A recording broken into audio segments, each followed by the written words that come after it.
So if you're already a fan of the channel, you know that I review video production gear and teach photo and video editing. But every once in a while I talk about something a little bit off topic. And today that something is e-bikes. Specifically the Roadster V2 from Ride1Up. Why? Because for a long time, e-bikes were an important part of getting to and from my studio. One, because my wife and I mostly work from home and share a car, and two, it costs very little to charge and maintain, and in general is just more environmentally sustainable. So with all the commuter and fat tire e-bikes out there, why did I go with a gravel style bike? Well, one, it doesn't look much like an e-bike with an understated computer, and I don't have to worry as much about someone trying to steal the battery, which is built into the frame.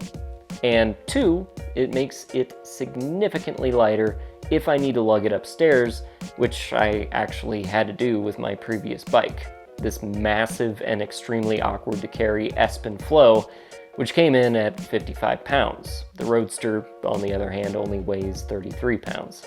Now, the Flow, of course, had more range and power, but that wasn't what I needed for commuting the 4-mile round trip to my studio. Plus, the Roadster, it just looks slick. But before we get into it, let's take a look at some of the other accessories I got with the bike. First, we have the Abus hoodie, which style-wise is kind of the perfect helmet for this bike. It's super sleek and has a nice USB rechargeable light that magnetically clips to the back. That way you don't have to have the whole helmet sitting on your counter when you recharge the light.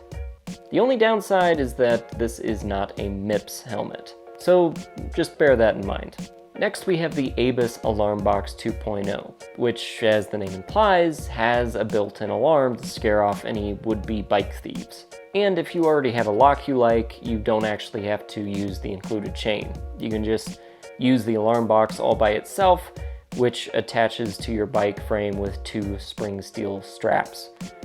A small bump will activate a few short warning beeps, but if the bike starts moving around too much, it'll sound an ear-piercing 100 decibel alarm. Okay, so enough on accessories, let's get to the bike. Now, if you've ever assembled a bike, this is going to look very familiar. The bike comes mostly assembled. You just have to attach the handlebar, wheel, and seat, and you're pretty much good to go.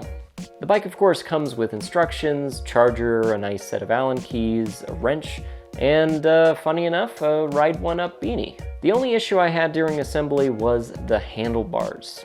Whoever ran the cables in the factory didn't do it quite right, so I had to remove the grip, take the brake lever off, untangle the lines, and put everything back on. Not the end of the world, just a little annoying. Next, just plug in the charger, watch for the light to turn from red to green, and you're ready to go with a full battery. Now let's talk components, because at roughly $1,100, this bike is in the danger zone for potentially cost-cutting inferior parts. For instance, hydraulic disc brakes at this price point often suffer from leaks and have to be bled frequently. Otherwise they end up squishy and lose their stopping power. But not so with the Roadster V2. They appropriately used cables instead of hydraulics, and while cables don't have as much stopping power, they will be infinitely more reliable at this price. The only thing that seemed a little extravagant was the metal pedals, and sure enough, the right pedal started clicking pretty soon after testing, which probably means a bearing problem. They didn't spin easily out of the box either, which could just be the type of grease they used. Either way, I would swap out the pedals. Now let's get to the elephant in the room, the gearing. Yes, it's a fixie, and yes, it has a belt instead of a chain.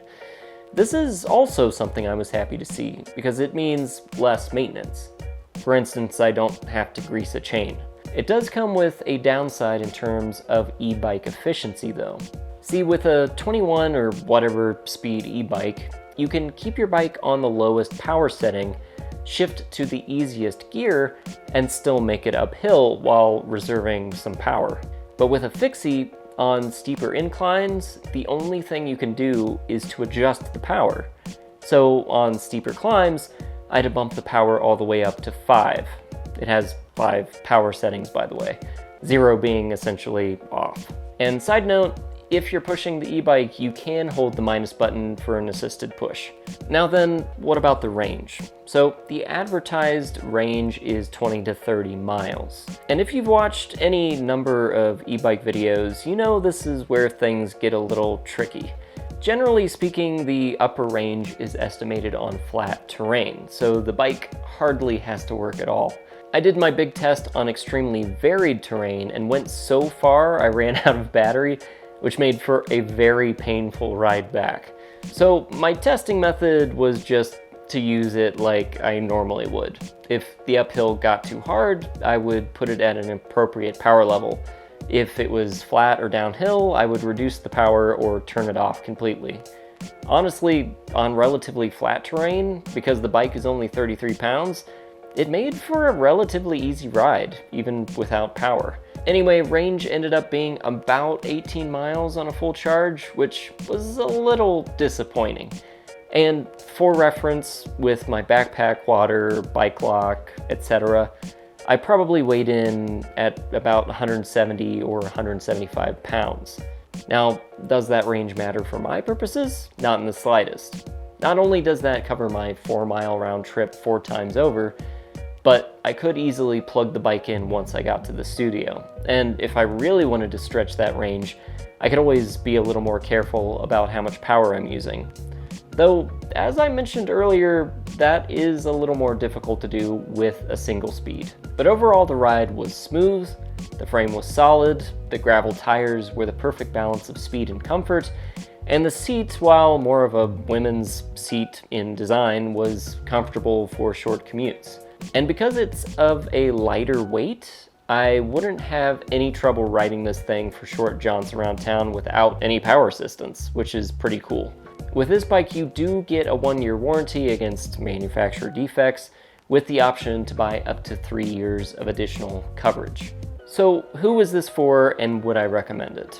Well, first, this is for anyone who wants a sleek, low-profile e-bike who's just carrying yourself in a backpack. So commutes, heading to the local library, picking up that one thing at the grocery store, or leisurely pedals on a nearby trail.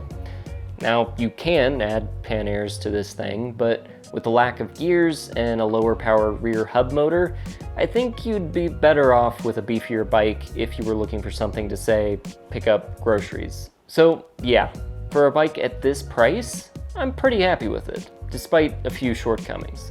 So if you want to check it out for yourself, I'll put a link in the description below. And maybe you do want something with a longer range or a beefier frame, something that you can tow the kids with. They have options there as well. Anyway, thanks for watching, guys, and I'll see you next time.